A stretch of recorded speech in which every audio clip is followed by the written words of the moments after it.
Sobat Keros yang dikasihi Tuhan Yesus Kristus, renungan firman Tuhan bagi kita saat ini tertulis di dalam Yoel pasal 2 ayat 12. Saya bacakan.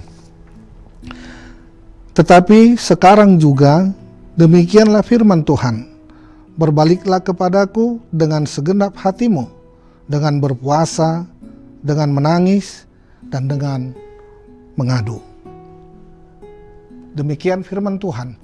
Sobat Keros yang dikasihi Tuhan, jika seseorang mengajak kita berbalik kepada Tuhan, kita wajib mendengar ajakan itu dengan sungguh-sungguh.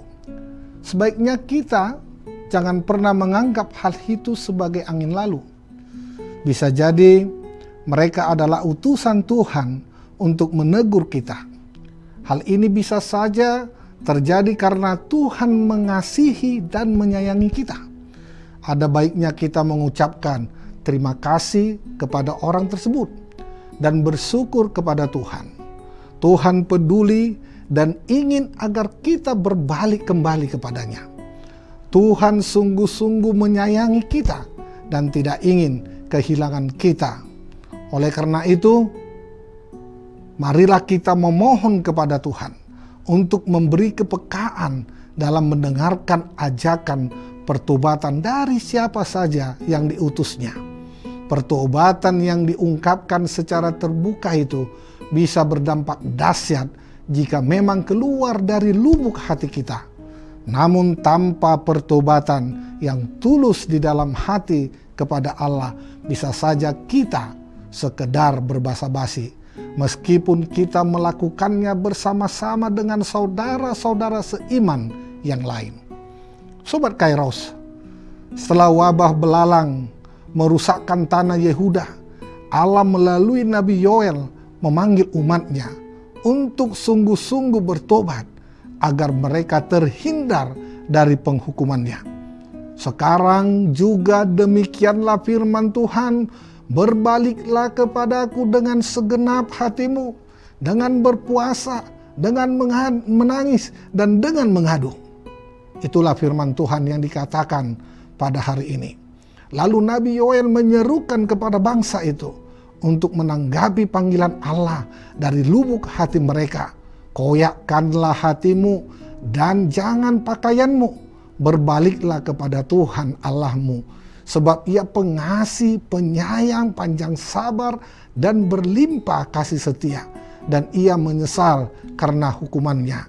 Dikatakan pada ayat 13. Pertobatan sejati berasal dari dalam hati. Tuhan rindu kita rela mengakui dosa-dosa kita kepadanya dan menerima pengampunannya, agar kemudian kita dapat mengasihi dan melayaninya dengan segenap hati, jiwa, akal budi, dan kekuatan kita. Kitab Yoel ditulis pada masa di mana bangsa Israel mengalami hukuman Tuhan dalam bentuk bencana belalang yang melanda tanah mereka. Bencana ini tidak membawa kehancuran fisik, tetapi juga menjadi simbol penghukuman ilahi yang lebih besar jika mereka tidak bertobat. Pakar teologi reform seperti John Calvin menekankan bahwa Yoel tidak hanya berbicara kepada Israel secara historis, tetapi juga memiliki pesan universal bagi gereja sepanjang zaman. Panggilan pertobatan dalam Yoel pasal 2 ayat 12 ini menggambarkan kealamian dosa manusia yang memerlukan anugerah Allah untuk diselamatkan. Calvin dalam Commentary on Joel menulis bahwa pertobatan sejati bukan hanya sebuah tindakan eksternal, tetapi sebuah transformasi hati yang dituntun oleh Roh Kudus. Ia juga menekankan bahwa kemurahan Tuhan tidak boleh disalahgunakan sebagai alasan untuk terus hidup dalam dosa.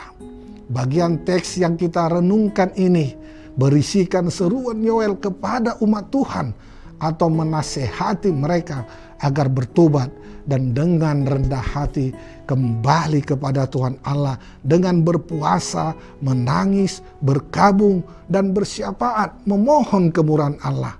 Yoel sebagai nabi Tuhan mempunyai kewajiban menyampaikan apa yang Tuhan perintahkan kepadanya untuk disampaikan kepada umatnya. Seruan pertobatan ini membuktikan bahwa umat belum menyadari kedatangan hari Tuhan yang benar-benar akan terjadi, sehingga mereka diajak untuk berbalik kepada Allah melalui pertobatan yang sungguh-sungguh.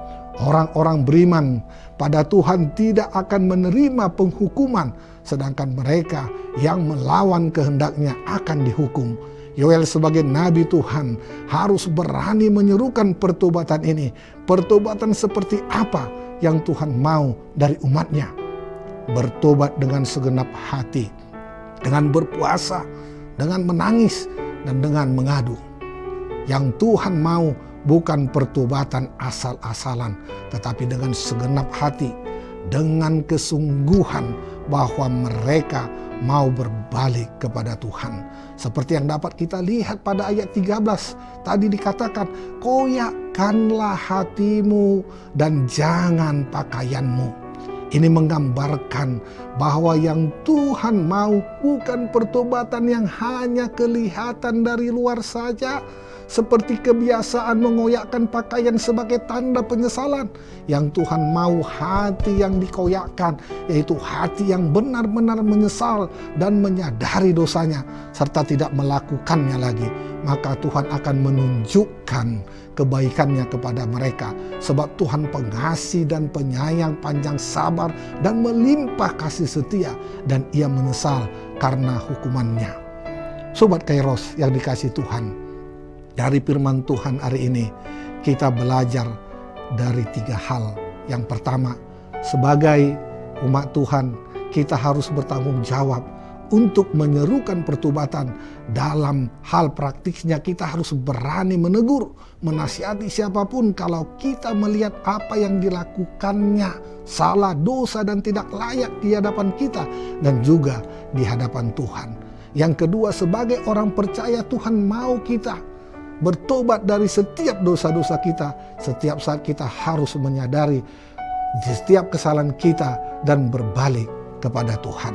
Dan yang terakhir, yang ketiga, panggilan pertobatan dalam Yoel pasal 2 ayat 12 ini tetap relevan bagi kita saat ini. Dalam dunia yang penuh dengan godaan dan dosa, kita dipanggil untuk merendahkan diri di hadapan Tuhan, berbalik dari jalan yang salah, dan hidup dalam kasih karunia-Nya.